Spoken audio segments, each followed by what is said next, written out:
I mean, they're here for a reason. They have a good lineup.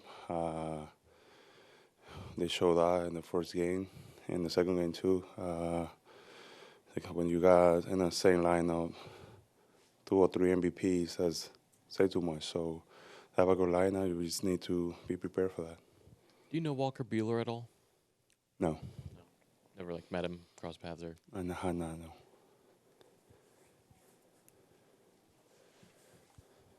A few more for Luis. Dave on the left. Sevi, I know with Otani, he's a guy that you tend to pitch carefully as a whole. Sean did a great job with him yesterday. Much different pitcher than you are, obviously. How do you approach, a hitter like that who's had such an amazing year and obviously a very difficult person to face?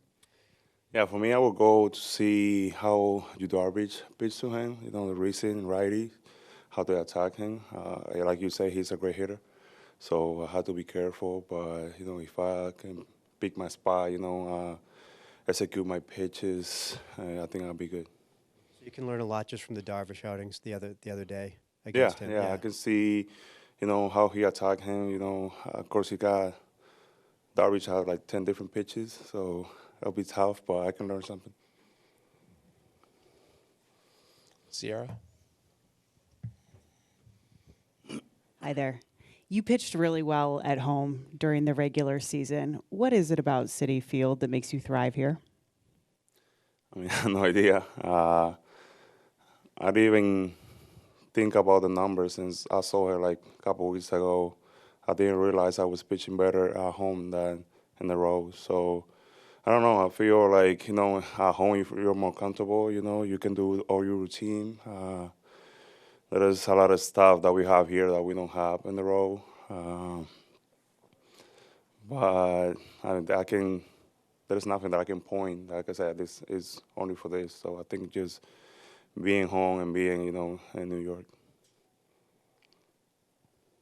Go to the far left. Hey, Luis, as the innings have piled up for you this year, is there a single biggest thing that has maybe helped you stay available this late into October? Yeah, I think staying in my routine. Doesn't matter if we're in the playoff, just sticking to my routine every day. Come here like this is the first game of the season, so not worry about, how many innings I got. Just worry about what I need to do to, to feel good. So I think my arm right now feels the same way, feels good. So I just need to stick in my routine. Come back to Tim in the middle.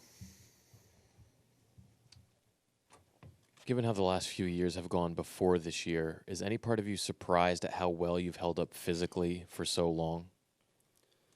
I won't say surprised, but I feel happy about myself, Like I said before, a lot of times the Mets are doing a great job with me. The trainers, they're unbelievable. And I think I learned a lot this year, how my body, I'm not the same guy that I was 5 years ago. I understand that I'm getting a little bit older, so I need to stick to our routine. And even, doesn't matter if today's a day off, I have to come here and stick to my routine. So I think just following that, and listening to the guys that they have here that help me, I think I surprised me a little bit. Anything else for Luis? Any last ones? Take one more, the second row. You've obviously pitched in a lot of big games over the course of your career. I'm curious what the next 24 hours looks like for you in terms of how you mentally prepare for a moment like tomorrow, pitching in a big game at home in front of what should be a very excited crowd. Yeah, for me, I'm just going to go through some videos, like I said before, see the matches, the past matches, taking at bats. And then I'm just going to forget about everything, go to my house, probably play a bit of video games, and that'll be it. Worry about tomorrow. Call of Duty. All right, thanks, Luis. We'll see you tomorrow. For Carlos. Who wants to start it off? We could start in the back on the right side here.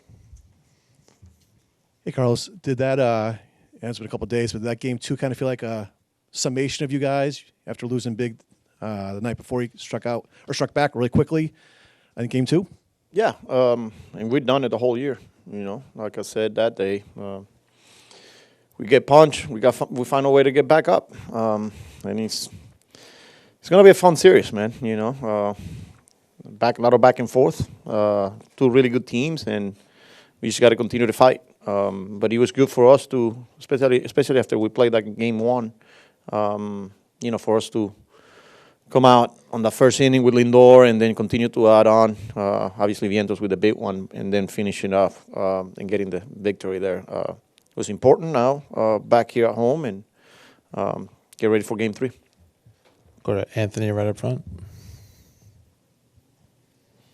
If you look back to May when you moved Lindor into the leadoff spot, what sort of went into that decision for you? And now looking back at it, is this kind of a best case scenario of how it could have worked out?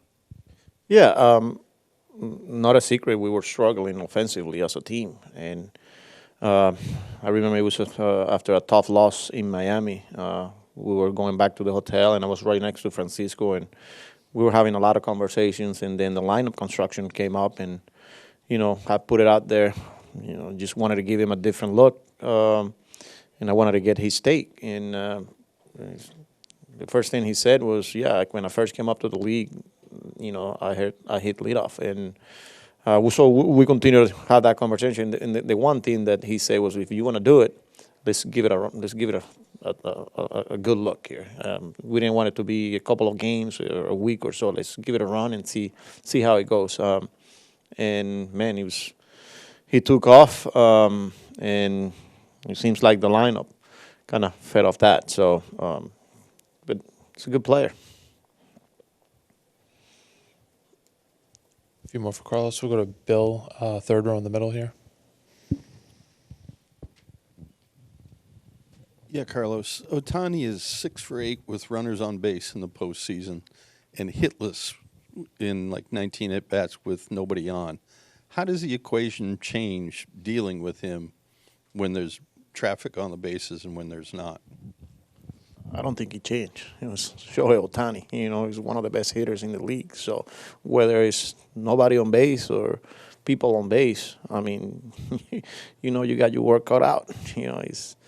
And you have to manage the game and see how you're going to attack him, how you're going to pitch to him in certain situations. But like I said, runners on base, not runners on, like he's an elite hitter and he's dangerous. So I don't think it changes much. Go to Bob, far left in the second row. Hey, Carlos. What do you think? A lot of times in postseason history, the big stars seem to struggle, and the guys kind of down the order are the heroes. Whether it was, Barry Bonds back in the day struggled early on. Judge has gone through his struggles, and Ohtani. Is it just so much emphasis on the scouting reports and keep the big guy in check? Yeah, I guess but they're still really good players, and they're one swing away. I said it with Pete Alonso when we were facing the Brewers. They are elite, and there's a reason why. And maybe teams are a little bit more careful when you're trying to pitch around certain guys, and different guys have different ways of approaching those situations. But I don't know that you can put too much into it. There's times where they're going to struggle, but there's also times where they're going to come huge. And whether it's Barry Bonds, whether it's Aaron Judge, Ohtani, and you name it, there's a reason why they're superstars. So Let's go to Jesse in the front row on the left. Carlos, a lot of guys have talked about the impact JD Martinez has had. What do you see specifically he's had from a hitting standpoint? Is he almost like another coach in uniform, and what is the specific impact? Yeah, I think just how guys starting to prepare individually, like what to look for just by having conversations with him. Hey, what are some of the things that you look for when you are doing your homework, when you're preparing and you're going to face this guy? And then not only individually but collectively. And then whether it's swing path, whether it's, there's a lot mechanic-wise that he's pretty smart when it comes down to hitting, and he's been a huge part of this team since he got here. And, I think it's a privilege to have a mindset like that. But then you got to give credit to our hitting coaches too, that are willing to listen and then just kind of bounce ideas of each other, and then okay, this is what we're seeing. What do you got? And then just like with every player. But JD has been huge for us as a team. Great guy in that clubhouse, not only for the offensive side, but just the experience and the way he sees the game and how he prepares, and special guy. Go to the back right. How's Brandon Nimmo feeling?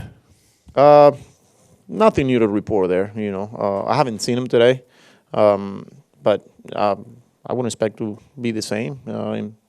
I'll expect him to be in the lineup tomorrow. Let's go to David on the left side, about 3 or 4 rows back. Carlos, just to follow up on JD, in LA, there was a lot of talk about Kike being a playoff player. JD has that reputation as well. How do you see him working into the rest of this series? He's going to be a huge part of this team. He's been huge for us, and he continue to do so. There's a good chance he's in the lineup tomorrow. Like I said, he's a professional hitter, and he means a lot to this team and to that lineup. So his presence and, like I said, whenever he's in there, it makes us a better team as well. So, he's going to be a big part, continue to be a big part of this team moving forward. Let's go to Tim over here on the right. What did you think of Francisco Lindor not being a finalist for the Gold Glove Award? I don't know what to make of, but I don't know that he's if you ask him, the one thing he'll tell you, he's not here to win personal awards. He's here to win the whole thing, which is the World Series, and that's his goal. And that, but yeah, he's an elite defender. I was shocked that he wasn't even in the finals. So, and with Kodai Senga, is he still? Are all indications that he's still healthy and yes. fine? Yeah. Yes. Yeah, so right now everything's fine. He's going to go out there and play catch and see what we got. Go back to Anthony on the left front. That was partially my question, but now that you're guaranteed to play Game 5, is Senga essentially penciled in for that start? We'll see. We'll see how see how he feels today and how we're going to get there to Game 5, and we'll make a decision. Is Peterson an option at all for that start, or are you more or less set on using him in relief? Yeah, I mean, again, we'll see how the game goes tomorrow, if Peterson is available for tomorrow or the next day, and then we just got to get there first. But he's bringing a lot of value out of the bullpen as well. So, but we'll see. And Game 4 will be Quintana. Game 4 is Q, yep.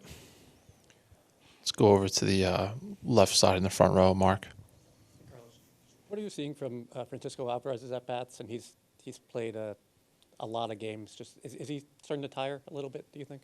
No, maybe trying to do a little too much at times, especially with runners on. But he's a good hitter, man. I like the conviction. I like that he's aggressive, and he will continue to get opportunity because he's a big part of this team. So, you're facing elite pitching, and you're going to have to make some adjustments because they're going to be tough, and they got good scouting reports. And like I said, you have to make adjustments. And especially that last game, I think he was trying to do a little too much with runners on, but he'll be fine. Any last ones for Carlos? Dave, we'll finish up in the front. I was just asking Sevy about how he'd think about facing Ohtani. He said he'd watch what Darvish had done against him. Darvish obviously has, like he mentioned, 11 pitches or so to throw in that. I mean, as much as you can try to game plan for Ohtani, even if you execute your pitches, he can still hurt you. So how do you play? You just base his attack on the situation of the game and figure out what to do? Yeah, like I said earlier, he's an elite hitter, and the situation of the game will tell us how we're going to approach him. Sevy can go back and look at the film, and Darvish, is a complete different pitch package, But Sevy's got to be himself. He's got to stick to his strength. He's got to attack. And, again, have a good feel for the situation of the game. And then if we have to make adjustments, we will. But I just want Sevy to be himself and go out there and execute. Take one last quick one with Mark. Buehler's against lefties has been slightly less effective than against righties. Just is there any temptation to get McNeil into a start here? We'll see. And those are only conversations there. Buehler's kind of neutral, So I could go with righties. I could mix lefty in there, but yeah, I gotta go back and look a little bit more in there.